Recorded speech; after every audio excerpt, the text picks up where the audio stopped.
মুরগি আগে না ডিম আগে, এ এক মহা জটিল প্রশ্ন। অনেকেই এই প্রশ্নের উত্তর দিতে গিয়ে মহান ধাঁধার মধ্যে পড়ে যান যে যদি মুরগি না থাকে তাহলে ডিম আসলো কোথা থেকে, আর ডিমই যদি আগে এসেছে তাহলে সেই ডিমটিই বা এলো কোথা থেকে।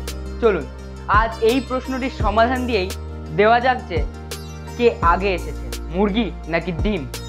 আপনার আমার মতো এই প্রশ্নটি যে বুদ্ধিজীবীদের ভাবায়নি তা কিন্তু নয়, এই প্রশ্ন তাদেরকেও যথেষ্ট পরিমাণে ভাবিয়েছে।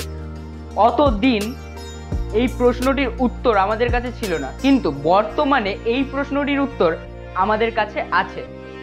ব্রিটেনের বার্কবেক ইউনিভার্সিটিতে একদল প্রফেসর প্রথমে মুরগি এসেছে নাকি ডিম সেই প্রশ্নটির উত্তর খোঁজার জন্য মাঠে নেমে পড়ে। শুরু হয় গবেষণা। দীর্ঘ সময় পর বিজ্ঞানীরা প্রমাণসহ মুরগি আগে এসেছে নাকি মুরগির ডিম আগে এসেছে এই প্রশ্নটির যুক্তিসম্মত উত্তর দেওয়ার মতো তথ্য হাতের কাছে পেয়ে যান। এক কথায় বলতে গেলে বিজ্ঞানীদের মতে পৃথিবীতে প্রথম মুরগি এসেছে, পরে এসেছে মুরগির ডিম।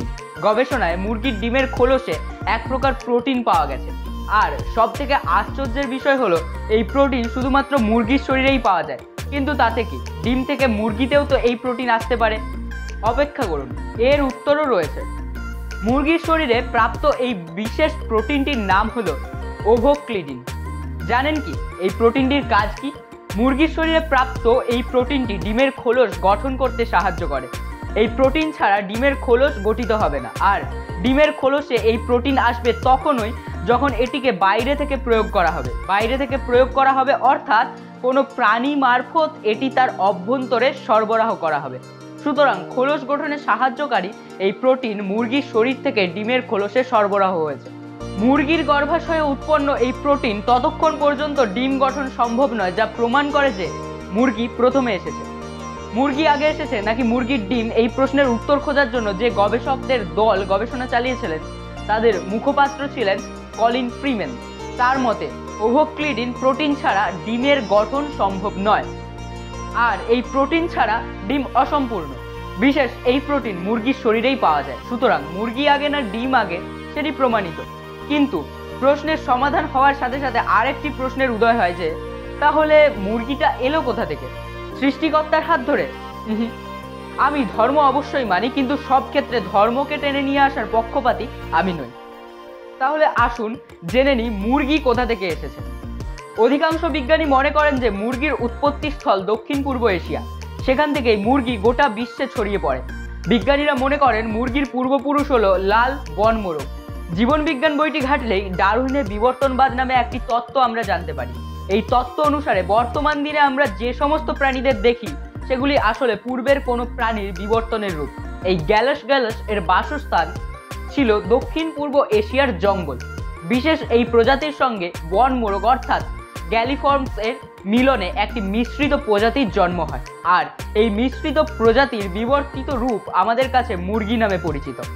আবার আরেক দল বিজ্ঞানীর মতে বিবর্তন অত্যন্ত মন্থর, এটি একটি মন্থর প্রক্রিয়া। তাদের মতে যখন পৃথিবীতে মুরগি নামে কোনো অস্তিত্বই ছিল না, তখন অনেকটা মুরগির মতো দেখতে দুটি ভিন্ন পাখি পরস্পর মিলিত হয়। এদের মিলনে অনেকটা মুরগির মতো দেখতে একটি পাখির জন্ম হয়। বিজ্ঞানের ভাষায় এই পাখিটিকে বলা হয় প্রোটো চিকেন, অর্থাৎ মুরগি ঠিক নয়, অনেকটা মুরগির মতো। এরপর যখন আবার এদের মধ্যে মিলন ঘটে তখন থেকেই মুরগির যাত্রাপথ শুরু হয়। এরপর পরিব্যক্তির মাধ্যমে বর্তমান মুরগির রূপ ধারণ করে। ঠিক যেমনভাবে আর্কিওপটেরিস সরীসৃপ এবং পাখির মধ্যে মেলবন্ধন ঘটায়, তেমনই পূর্বে উল্লেখিত মুরগি স্বরূপ পাখি দুটি মুরগির মধ্যে মেলবন্ধন ঘটায়। এখানে আবার একটি প্রশ্নের উদয় হয়, বর্তমান দিনেও তো বন মুরগি বা লাল বনমোরগ দেখা যায়। আর্কিওপটেরিস বিলুপ্ত হলে সেগুলো বিলুপ্ত হওয়ার কথা, কিন্তু সেগুলো বিলুপ্ত হয়নি কেন? কোনো জীব পৃথিবীতে টিকে থাকবে তখনই যখন প্রকৃতিতে হওয়া বিভিন্ন পরিবর্তনের সাথে সে নিজেকে মানিয়ে নিতে পারবে। অন্তত প্রাকৃতিক নির্বাচন তত্ত্ব আমাদের তাই জানান দেয়। ঠিক যেমনভাবে মানুষের পূর্বপুরুষ বানর পৃথিবীতে টিকে আছে, ঠিক সেভাবেই দৈহিক পরিবর্তন ঘটিয়ে বনমুরগি বা লাল বনমোরগও পৃথিবীতে টিকে আছে। তবে তাদের বর্তমান রূপ এবং পূর্ববর্তী রূপের মধ্যে রয়েছে বিস্তর ফারাক। কারণ পরিবেশে বিবর্তনের বা পরিবেশে পরিবর্তনের সাথে নিজেকে মানিয়ে নিতে হলে জীব তথা প্রাণীকে শারীরিক পরিবর্তন করতে হয়, অন্যথায় সে প্রাকৃতিক নির্বাচনে নির্বাচিত হয় না। এক কথায় প্রকৃতি থেকে সে চিরতরে হারিয়ে যাবে। তো পুরো আলোচনা যদি আমরা সামারি করি তাহলে আমরা এক কথায় বলতে গেলে মুরগি এসেছে প্রোটো চিকেন থেকে, অর্থাৎ প্রোটো চিকেন হলো মুরগির পূর্বপুরুষ, আর প্রোটো চিকেন এসেছে পূর্বে উল্লেখিত পাখি দুটির মিলনের ফলে। সর্বদা মনে রাখা উচিত যে সম্পূর্ণ নতুন একটি প্রজাতির জন্ম তখনই ঘটে যখন দুটি ভিন্ন গোত্রের প্রাণী পরস্পর মিলিত হয়, আর মুরগি হলো তারই এক নমুনা। এবার যদি পাগলের মতো প্রশ্ন করেন সেই পাখি দুটি কোথা থেকে এসেছে, তাহলে আমি বলতে বাধ্য হব যে অবশ্যই কোনো প্রাণী থেকে বিবর্তনের মাধ্যমে। তো বন্ধুরা, আজকে এই পর্যন্তই। আপনারা আজকের ভিডিওতে জানলেন যে ডিম আগে এসেছে না মুরগি আগে এসেছে। ভিডিওটি যদি আপনাদের ভালো লেগে থাকে তবে ভিডিওটিতে অবশ্যই লাইক, কমেন্ট এবং শেয়ার করতে ভুলবেন না।